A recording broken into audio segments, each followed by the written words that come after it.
आज मैं आप लोगों को गोवर्धन पूजा संबंधित संपूर्ण जानकारी बताऊंगा और इस वीडियो में बताऊंगा कि गोवर्धन पूजा के दिन हमें गौ माता को क्या खिलाने से हमारे घर में आकस्मिक धन की प्राप्ति होती है तथा गोवर्धन पूजा संबंधित संपूर्ण जानकारी इस वीडियो में बताऊंगा।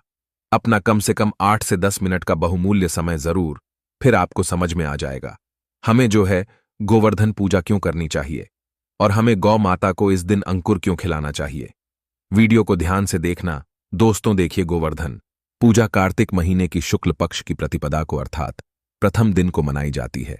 तो चलिए जानते हैं गोवर्धन पूजा का शुभ मुहूर्त। तो गोवर्धन पूजा का शुभ मुहूर्त है इस बार कार्तिक माह के शुक्ल पक्ष की प्रतिपदा तिथि की शुरुआत 13 नवंबर दिन सोमवार को दोपहर 2:56 से हो रही है और समापन अगले दिन 14 नवंबर दिन मंगलवार को दोपहर 2:36 पर होगा। ऐसे में गोवर्धन पूजा का पर्व 14 नवंबर को मनाया जाएगा। देखिए, गोवर्धन पूजा के दिन भगवान श्री कृष्ण और गोवर्धन पर्वत और गायों की पूजा की जाती है। गोवर्धन पूजा में अन्नकूट का हाँ, गोवर्धन पूजा में अन्नकूट का बहुत बड़ा महत्व है। अन्नकूट का भोग भी सामर्थ्य अनुसार जरूर लगाना चाहिए। कहीं कहीं लोग मूंग, दाल और बाजरे को मिलाकर के खिचड़ी बनाते हैं, तो कहीं कहीं अन्नकूट में भगवान श्री कृष्ण को 56 भोग का प्रसाद भी लगाया जाता है। इस प्रक्रिया को अन्नकूट कहा जाता है। दोस्तों, आइए जानते हैं गोवर्धन पूजा पर चढ़ाए जाने वाले अन्नकूट प्रसाद का 56 भोग के बारे में, अर्थात इसका क्या महत्व है। अगर आज की वीडियो आप मिस करते तो फिर सारी जिंदगी आप इस तरह की जानकारी को पाने से वंचित रह जाएंगे, क्योंकि कोई भी आपको YouTube में इतने विस्तार से नहीं बताएगा। अन्नकूट अर्थात नाम से ही स्पष्ट है। अन्नकूट जैसे इसके नाम से लगता है कि ये बहुत सारे अनाजों का मिश्रण होता है। तरह तरह के पकवानों से भगवान की पूजा की जाती है, तो इन प्रसादों को अलग अलग बांटने की बजाय इकट्ठा बांटा जाता है। इसका स्वाद निराला होता है। भगवान ने इस अन्नकूट के प्रसाद में कई सारी सब्जी को मिलाकर के देखिए। भगवान का इस तरह का जो प्रसाद है, इसमें कई तरह की सब्जी को मिलाकर के आप मिक्स कर सकते हैं, जैसे कड़ी है, चावल है, पूरी है, रोटी है, मूंग की खिचड़ी है, बाजरा है, हलवा है। सामर्थ्य के अनुसार जो भी आपसे बने भगवान के प्रसाद में तरह की चीजों को मिलाकर के भगवान को भोग लगा सकते हैं। आइए जानते हैं अन्नकूट की कथा की शुरुआत। तो कुछ कथाओं में इस प्रसाद के बारे में कहा गया है कि जब भगवान कृष्ण ने देवराज इंद्र के घमंड को करते हुए गोवर्धन पर्वत की पूजा की और इंद्र ने गुस्से में भारी बहुत ही ज्यादा वर्षा की, तब भगवान श्री कृष्ण ने समुचित वृंदावन वासियों को लेकर गोवर्धन पर्वत के नीचे आ गए थे और इसी पर्वत के नीचे लगातार 7 दिन बिताए थे। इस दौरान सभी ने अपने साथ लाए हुए जो खाद्य सामग्री, जितने भी वहां के रहने वाले लोग थे, सभी ने खाद्य सामग्री लाए और अन्नों को मिलाकर के बांट करके आपस में खाया। इसका स्वाद इतना ज्यादा अद्भुत था कि इसे खाने के स्वयं भगवान कृष्ण ललचा गए थे। बाद में वह अन्नकूट प्रसाद के रूप में गोवर्धन पर्वत को भोग लगा करके खाया जाने लगा। खुद भगवान कृष्ण ने इस प्रिय प्रसाद का हर वर्ष गोवर्धन पूजा करके भोग लगाकर के अन्नकूट उत्सव मनाने की आज्ञा दी कि गोवर्धन पूजा किस तरह से की जाए। अब आप लोगों को अन्नकूट के बारे में जानकारी हासिल हो गई है। अब गोवर्धन पर्वत की किस तरह से पूजा की जाए। तो गोवर्धन पूजा करने आपको सबसे पहले घर के आंगन में गोबर से गोवर्धन का चित्र बनाए। इसके बाद रोली, चावल, खीर, बताशे, जल, दूध, पान, केसर, फूल और दीपक जलाकर के गोवर्धन भगवान की पूजा करें। कहा जाता है कि इस दिन विधि विधान से सच्चे दिल से गोवर्धन भगवान की पूजा करने से साल भर भगवान श्री कृष्ण की कृपा बनी रहती है। चलिए, इस वीडियो में मैं आप लोगों को गोवर्धन पर्वत से जुड़ी हुई संपूर्ण जानकारी बताऊंगा। दोस्तों, इस वीडियो में मैं आप लोगों को बताऊंगा कि हम जो है गोवर्धन पर्वत की पूजा क्यों करते हैं। साथ ही साथ मैं गोवर्धन पूजा की जो कथा बताऊंगा, इस कथा को अगर कोई भी व्यक्ति सच्चे मन से सुनता है तो ऐसे व्यक्ति के जीवन में चल रही सभी तरह के कष्ट तत्काल समाप्त होते हैं। ऐसे व्यक्ति की सभी तरह की मनोकामनाओं की पूर्ति होती है, ऐसा समझा जाता है। इस कथा को अगर सच्चे मन से सुने तो कोई भी आपकी मनोकामना हो, चाहे कितनी भी बड़ी मनोकामना हो, वह मनोकामना की पूर्ति हो जाती है। आइए जानते हैं, भगवान श्री कृष्ण स्वयं नारायण का अवतार है, परंतु क्या आप जानते हैं कि महाभारत का भगवान श्री कृष्ण ने किसे पूजनीय बताया है।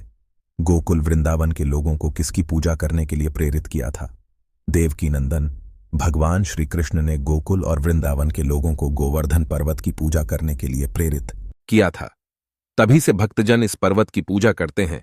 तो आज भी ऐसी मान्यता है कि मथुरा के पास में स्थिति जो गोवर्धन पर्वत है, इनकी पूजा करने से भक्तों की सभी मनोकामनाओं की पूर्ति होती है। यहां से कोई भी नहीं लौटता। इसी वजह से यहां हमेशा ही भक्तों का देखना जो गोवर्धन पर्वत है, वहां पर काफी भीड़ लगी रहती है। तो आइए इस वीडियो में जानते हैं वास्तव में हम जो गोवर्धन पूजा किस तरह से घर में निर्मित करते हैं। सभी दर्शकों को जानकारी हासिल हो चुकी है।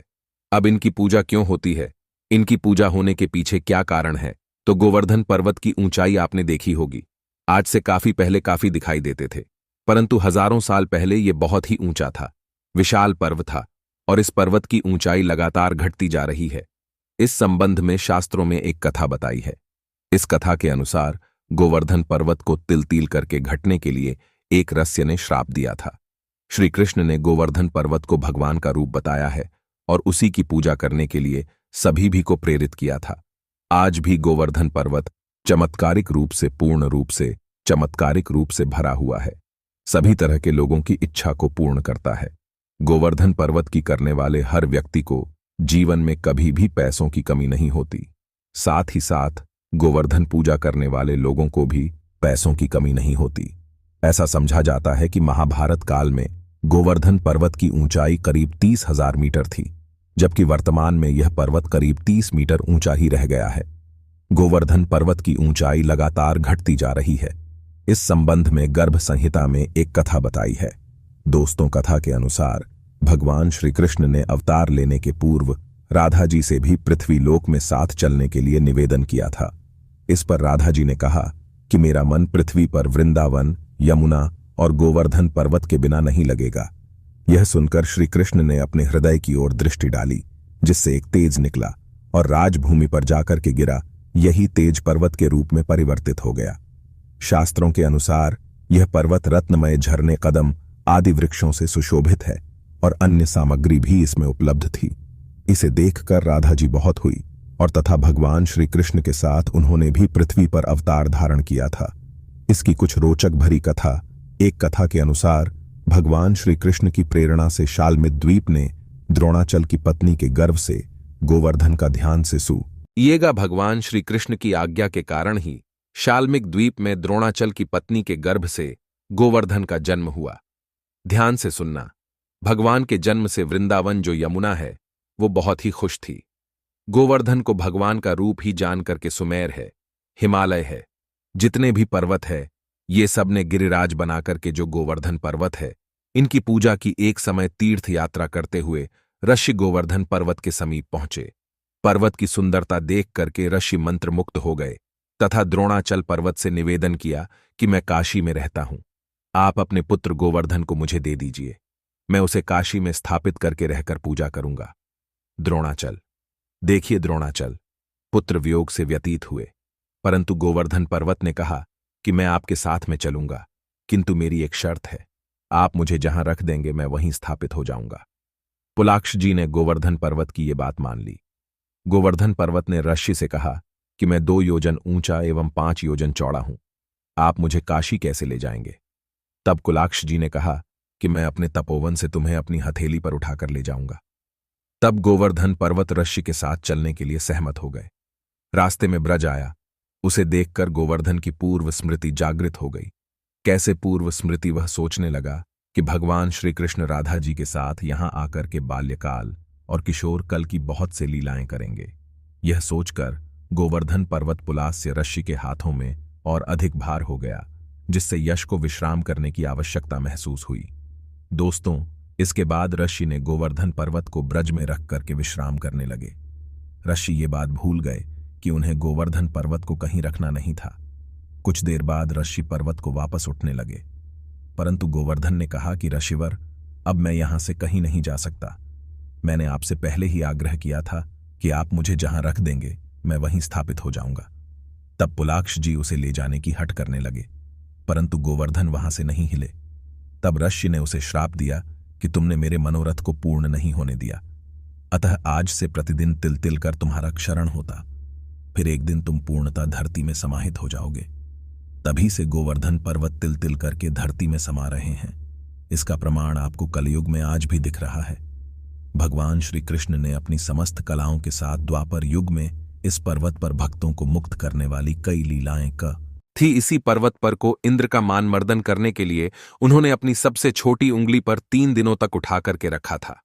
कई कथाओं में इसे 7 दिनों तक उठा करके रखा था, ऐसी जानकारी मिलती है। एक इसकी कथा है जो कथा रामायण काल से जुड़ी हुई है। ये अच्छी कथा है और इस कथा को सुनने मात्र से व्यक्ति की गरीबी मिटती है, व्यक्ति की मनोकामना की पूर्ति होती है।